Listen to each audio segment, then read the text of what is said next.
How are your horses doing? They're excellent. They're doing extremely well. The weather couldn't be any better than it is this right now, and try and take advantage of that. Tiztastic, kind of take us through what you saw from him early, how much he impressed you in the Louisiana Derby.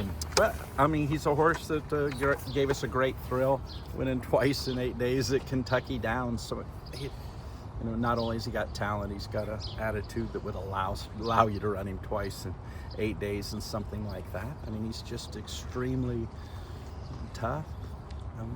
The Louisiana Derby, I think, gave him an opportunity to show what he can do over a significant amount of ground at a mile and 3/16. We loved how he was training going into the Southwest or the Rebel, and a little bit of a disappointing performance, but when you look back on it in the Louisiana Derby, if it was a mile and a 16th, he'd win 4th or 5th also.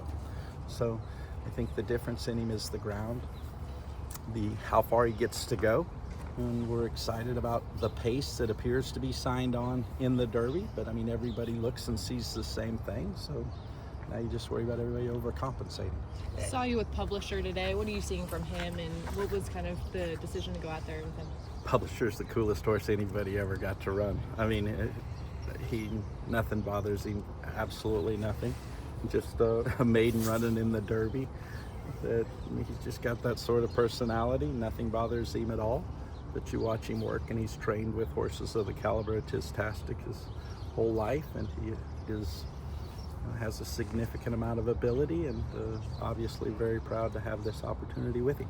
It's quite the lineage for Publisher. Oh, it is. It is. I mean, it really is. And I mean, being a son of American Pharaoh, Airdrie bred, Governor Jones and their program, Brett continuing it, but and he's such a blue collar attitude horse. And then the fact that he's a maiden running in the Derby, is trained by a maiden winner of the Derby myself. It's awfully fun. Do you think he could sneak into this? I feel like a lot of people are overlooking him. I mean, the Derby has eluded me, and as far as what I think, not only have I had Curlin and Gunrunner beat in it when I didn't think that was possible. A couple years ago when Epicenter gets beat by a horse that scratches in because Lucas scratched. I mean, man, the circumstances that create a Derby winner. Sure, we fall in that category. Maybe this will be the year that we're that fortunate. What would that mean to you to be able to kind of get over that hump? Impossible to know. It's more than significant and something that I do more than just think about.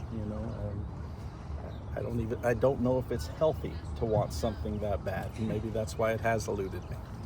Publisher's Arkansas Derby, when you went back and watched that, because Sandman's kind of drifting out into him, he's really coming. I mean, he's a horse that the ability is there. He needs to put it together. The blinkers, I think, give him a little bit more forward movement in those scenarios, but I do believe how much I love his laid back attitude. It's costing him a bit, just like laid away from the gates and stuff. And when I talk about a laid back attitude, I mean, extremely significant. As quiet a horse as you've ever run on race day. When you have so many horses and chances at the Derby in your career, what is Publisher and Tiztastic? How do they stand up compared to some of the other ones you've had? I spent a lot, like I said, too much time thinking about it. I mean, it's just kind of like the post draw. Where do you not want to be? The 1 or the 20, right? Looking at Lee, gets a dream trip from the 1 hole and ends up second. Always dreaming beats him that day. I don't think always dreaming ever won again. Kind of the circumstances for it. Nero ran a solid second. He gets beat by Johnny Velasco, Animal Kingdom. Robbie lost the mount that week over a horse that in the post parade and stuff. Just so many different scenarios. It's like you can overcome. If it's meant to be, you will. Last 3 Derby winners have never won again. And you see about Mystic Danny still running, but Is the Derby getting more unpredictable, or has it always kind of been this way? For me, it's on the same level. Until I win it, I don't know. Yeah. Did you see journalism out there today? I did not. Do you? The curling tie to that, does that mean something to you? I mean, that horse was so. Absolutely. I'm grandpa. You know what I mean? Just every gun runner that runs, every curlin that runs, I can't help but root for them and notice them, and I'm proud of it. I mean, to have been a part of such a significant thing in the history of racing as curlin and gun runner and what they mean, it's unbelievably proud of that. With both Tiztastic and Publisher, I guess, what do these next few days look like as far as gearing them up for the Derby? We're geared up for the Derby. I think we're going to let it come to us from here. They put in a significant work last week. Had it on Saturday, Sunday. There was a little chance of rain overnight, so we got it in on Saturday. Got a significant work in them. They came out of it great.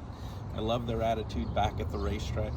This is home to them now. Let it come to them. Every day from now on, there'll be more people watching, more eyes on you, this, that, and the other. And I think they'll both accept it extremely well, and they need to show up. But both of these horses come from a long ways back in a 20-horse field. Things are going to have to fall their way. Do you feel your desire to win this race change as the years go by? I think that, how I feel exactly in the moment has changed. And, Epicenter getting beat from where he was like, is it really going to be that hard? But I thought afterwards, I thought very much, I want to feel exactly like that when they're walking in the gates every year, like you're about to win. I mean, it felt like the right horse, I's dotted, T's crossed. I want to feel like that every year when they're walking in the gates, like you're about to win. Did you feel, you've run more horses than anybody in the history of the world, so things can happen, but did you feel at the 8th pole that this is it, I'm going to win the Kentucky Derby with Epicenter? Pretty bad. I thought looking at Lee was going to win around the turn, you know what I mean, before he got through and he took off. I thought he was going to win around the turn, and then Always Room kind of kicked on, one held him off. I thought Nero was going to win. I didn't see Animal Kingdom coming that day, and I thought Epicenter was going to win. So I guess I got to learn how to watch the race. With all due respect, looking at Lee and Nero were bitter prices. Looking at Lee was a big price, but Epicenter was. It's like. It's in a category of its own. There's a million things you're thinking while it's happening, and watching the Epicenter race unfold, you saw the foreign horses go brutal away from there, and he settled nicely, and he had settled in the Louisiana Derby. I thought, you're just like, yes, you know what I mean? When they went under the wire the first time, absolutely, you're exactly where you want to be. Watching it around the far turn and stuff like that. Zidane probably was who I felt like was the horse to beat, leading up to it, and Flavian rode the race like Epicenter was the horse to beat, and he just shadowed him just beautifully.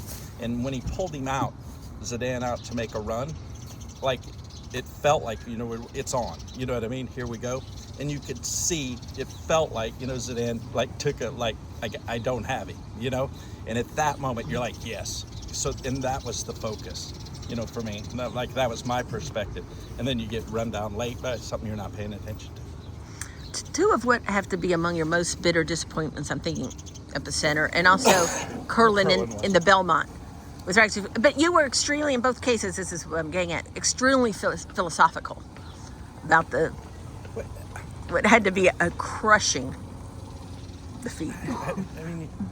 You do what you do because you think you're right, and we've been unbelievably blessed. Greatest horses of all time. And what he had said, the last 3 winners of the Derby never won again. When he said that, I thought that ain't gonna happen to me. Maybe we're keeping too much ahead of us, keeping it, but it's how we got where we're at. We're not gonna, we believe in what we do. We do it as hard as we can, and with the philosophy that everything matters or nothing matters. But I disappointed I haven't won the Derby. freakishly proud of what we've gotten done with horses that ran in the Derby afterwards.